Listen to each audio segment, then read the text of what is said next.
so first thing I'm going to do is, right, we'll only need 2 brushes. I'm going to use an oval mop here and a small round, because we want to use the pastels on, this is a hot press smooth paper, so there's no bite to it particularly, but it takes pastel very nicely. That's the same. You've got, oh, you've got it changed, have you? Yeah, because it didn't come off very well. That'll still be all right, but you'll find, you know, for something like snow scenes, the texture paper is great. But when you want to smooth the scene, obviously, you know, hot press is better. But you'll be all right with that because it's only a fairly fine knot, isn't it? That one. We want a fairly strong outline drawing to work loosely within it, but we don't need to have details. We're going to cover them. It's more important to get the shapes and proportions right than to get where the glasses or anything go, anything like that, the angles. And rather than put water on and pastel on first, I tend to put the pastel on first and then blend the water in. If I put water on and pastel on, it takes a lot more pastel and is a lot stronger, but we will be working into wet, so we're going to start off with dry pastel, blending it in, coating the surface of the paper. It dries very quickly, especially in these conditions. And when the pastel is dry, with the first coats with water, it's actually fixed. So that makes it quite easy. The first couple of coats are being fixed, they're not going to move when you put succeeding pastel on. So it's amazing how much pastel we can put on. Okay, it may be fractionally more expensive than a pastel paper, but not much more, depending on which pastel papers you use as well. Right, so we're going to be working with our mid-tones first, and then we'll finish with the lights and darks at the end, the highlights at the end. So it's a very rapid way of working. Looking at the photograph, I want to pick up on all these mid-tones and yellows and greys and things first. So I'm going to start with the lighter mid-tones and wash all those in. And then we can work, again because it's pastel, we can work the lights and darks over the top. It's what to do with these light areas here, but we can pick up those with the lighter colours later. Always like that term, lighter later. So let's start off with these sorts of greens and things then. So what I'm going to do first of all is come straight in with a fairly light green. Now remember, when you put the water on, they always look a tone or two darker. They're going to dry lighter later, again, lighter later. They're going to dry lighter later. So we can mix our colours on here. So straight away I can put colours on and just, you see how it takes to the paper anyway. And even that texture with the smooth is a bit of a nuisance. Remember that with pastel paper as well, if you're using pastel paper, that it's actually the smoother side of the pastel paper that you want to be using, and not the orange peel side, which people think is the correct side because they think that it gives more bite, but it doesn't. The actual bite is the surface of the paper, not the texture. So we want to be using the smoother side of paper. Now wherever this is then, come right down to here. Actually green coming down through the feet here, right down through here. One of the other beauties of this way of working is that we can actually pick up the paint on the brush. So if we're using very heavy pastels, it means that we can take some paint on the brush and paint it in thinly, not thinly as in thickness of thinly, transparency, but actual thinner with a finer brush, which I'm going to show you on here as we go along. I've got a lot of sunshine. Say mix colour when you want, so if I wanted a more yellowy green I can mix it together even now. Try and get it sort of fairly similar at the moment. I want that green to be a little bit warmer down there. So now I take some water with a mop brush. These new mops haven't been used yet. And you see you can just blend it just like watercolour. Straight in. You can actually use your fingers, look. You can actually start to mould it around. Oh yeah. So it's great. It's actually a bit like using oil paint with your fingers. Right. Because you can make these textures as you blend, which are very useful. So we wanted, you know, we like this idea of freedom. It sounds like Braveheart again. But we like this idea of freedom and looseness. See, even there where the colours blend together. Now we've got this texturing. The more I brush it out, the more the texture disappears. Take it right through as a glaze. You can see how finely we can paint it, a bit like a glaze in a way. Let it come right through there. Don't worry about losing all the whites because we're going to be able to put those lights back in. So, for instance, here on the photograph, it's light, but I'm going to go right through it and put the light back in over it afterwards. Don't worry about things like that. Great way to work, nice and loose.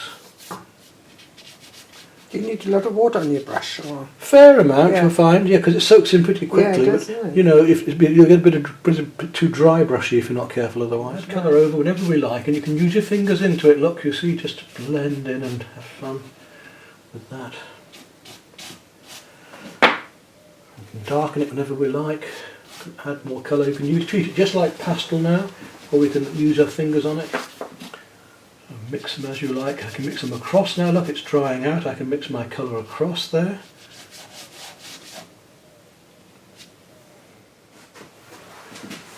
You wouldn't think of doing this normally, you just think pastel, dry, that's it. But to actually use it with water as fluidly like as this is good fun. So I can take it off there, look, take it off that bit of paint and actually paint it on like watercolour over there. Mm. We can use it in such a versatile way. Take it across to there. So we've got the best of both worlds. We've got the best of both worlds. We can use the pastel as dry pastel, or we can use it as watercolour. Obviously it's not like watercolour in the fact that it's opaque. And you'll see it starting dark like this, but actually it soon lightens up. So. Yeah. But what we want to do is lose this white paper as quickly as possible so that we're not fighting the white, we're able to...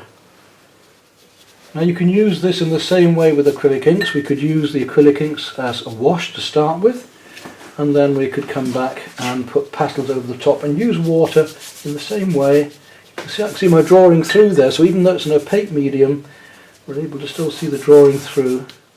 I'm going to let that blue come right through the background here, where the whites are in fact, and make it a sort of basic colour wash that will gleam through, cool shadows gleaming through here.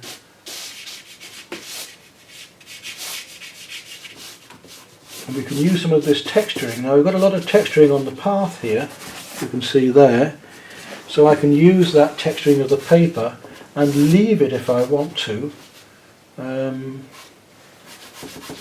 Or I can come back with a brush and soak it in to make it smoother.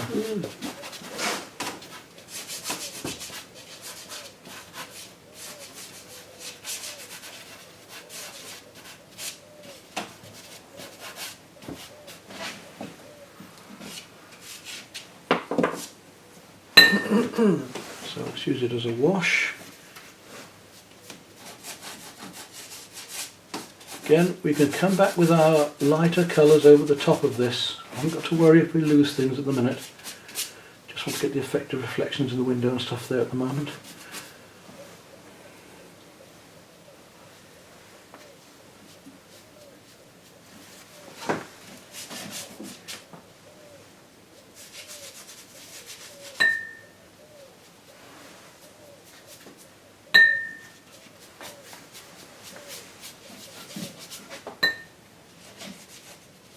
Some places here I will leave the texturing, other places I'm going to drag the brush through to blend it more. Like there for instance, where I don't want as much texturing. Plenty of water, let it flood.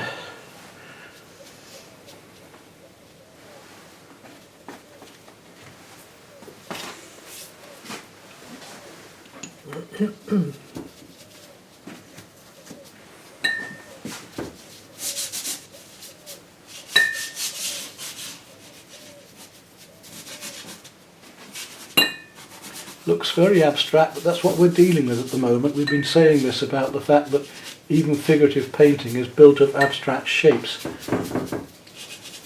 I like abstract. Yeah. Well, we're in between the abstract and the and the figurative here, because we're sort of using an abstract method of the jigsaw technique of mine, which just means that everything just appears. Although these colours, we've got to sort of give a bit of guesswork on some of them, because they're going to go lighter, so we've got to try and figure out, even though they look dark right now, how these are going to look lighter later. What I will show you now though is this way we can use these darks with the brush. So I'm going to put a bit of darks on here for where these leaves are. I'm just indicating where these darks are going, look. And then I'm going to take a small brush and pick up the paint and drag it out and draw with it, and then put some more lighter colours back on top afterwards. Right, take the big brush first, and we'll just darken these areas down and make these textures. So that whole area wants to be darker. Now I can take that brush and pick up the colour and use it to make these leaf shapes much more easy than I can with the pastel itself. So using the tip of the brush, in this case my medium oval mop, I can bring it out like that and just blend it through these pastels. Then I can come back into that while they're still wet, when they're dry either way, but I can just blend some of the deeper green pastel in now into that. This is a medium green I'm putting on at the minute, actually it's not the very dark green from their set. I'm going to start working at some of my darks now, so take that same deep blue and we'll work it around his head. And I can just scumble it over. Scumbling is a bit like feathering, but I'm using it very lightly over the surface of the paper, letting the oranges show through, the reds glow through down here. Just going to indicate his face. Don't want too much here, just an indication. Already we can start to do that. Look, there we've almost got him in a couple of strokes. Keep things simplified. Out there for his back, right through here. I'm going to blend that in with water in just a minute. Up here to this guy, through the back of his shoulders, right through here again. And I can put darker in later, I just want to get it blocked at the moment. Down, right through here. Back of his leg coming right down to his foot here. All the way down there. Nice and dark. If I was working into wet, it would be even darker still. Just to show you, I'm going to wet his legs here and here and up into here, and I'm going to deliberately work now with the pastel down into that. Look how much darker that is. In fact, with the very darks, it's quite handy. It almost flows down with the water, which is quite fun. So let's take that and come back up and paint this dark in here now. Right through to there, just through into his head here, make it a bit stronger. So we're playing our semi-transparent against our... But what you can see now is how we can use the effect of water and of... It's got that chap's leg coming in there, his figure, his hand comes up around here. The other fellow's just coming in there, just indicating things, not trying to go into detail. Right through the back of his head here.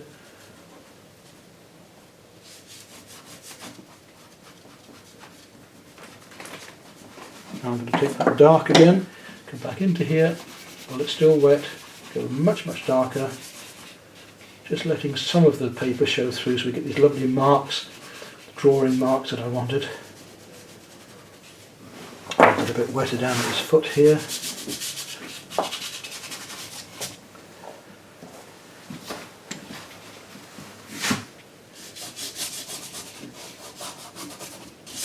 Put in details whenever we want.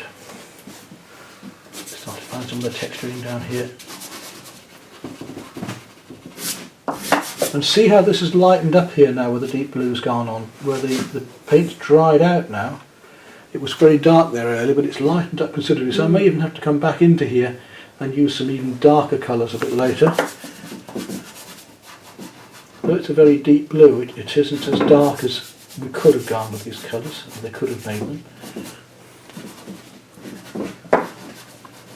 Now this fella here, he's very dark, so I want him to be wet when I put the colour on. So we'll go back into that and we'll put wet colour into there. Very dark. Already we're establishing an effect of light. Pick some paint off there and put it back here. Take some of the dark from there, move it up to here, put it on these guys here.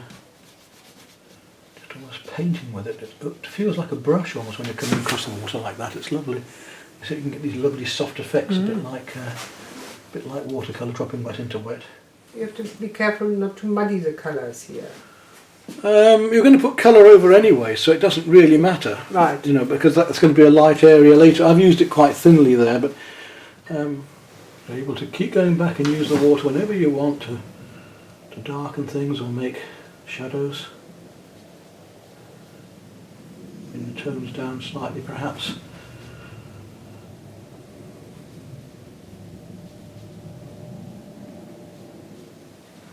Just blend one colour over another.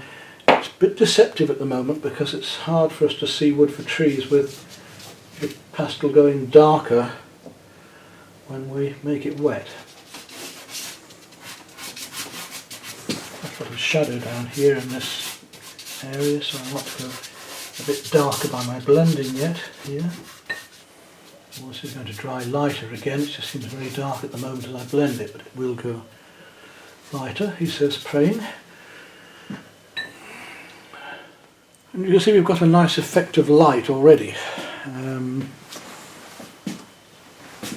to do now is keep going on, work on this to gradually bring it out with the mediums and darks. And then I'm going to finish with my lighter colours coming over this, which will suddenly bring it all to life. And I'm almost ready to start on my lighter colours. So you've got to work up, you've got your mid-tones now, you've got some of your darks, you've got to try and get some of these darker colours in the background working behind, haven't you now? So you can see what I meant about the drawing now. You've got to have the right shapes to draw within. It doesn't matter about the details within that, which you'll bring those out later, but it's getting these important tones and right shapes. Cutting around shapes as well, look. So just dragging it through, letting that sky glow through behind. So the beauty now is we can work backwards and forwards between lights and darks until we get these colours as we want them.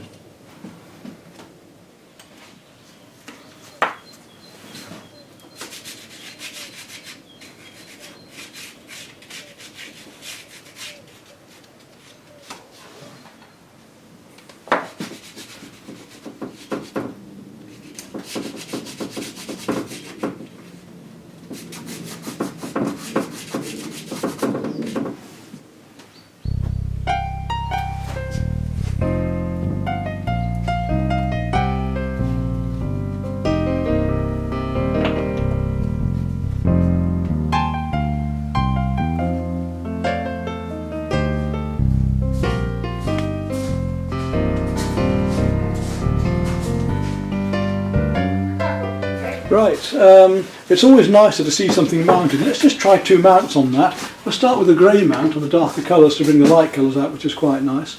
And let's try a slightly lighter coloured mount. Which do you think is better, the lighter? The grey. The grey is nice, isn't it? Yes. Yeah, because it brings the lights out. Yeah. That's nice and soft and intermediate, but this is just a single grey, and I think we'll use that.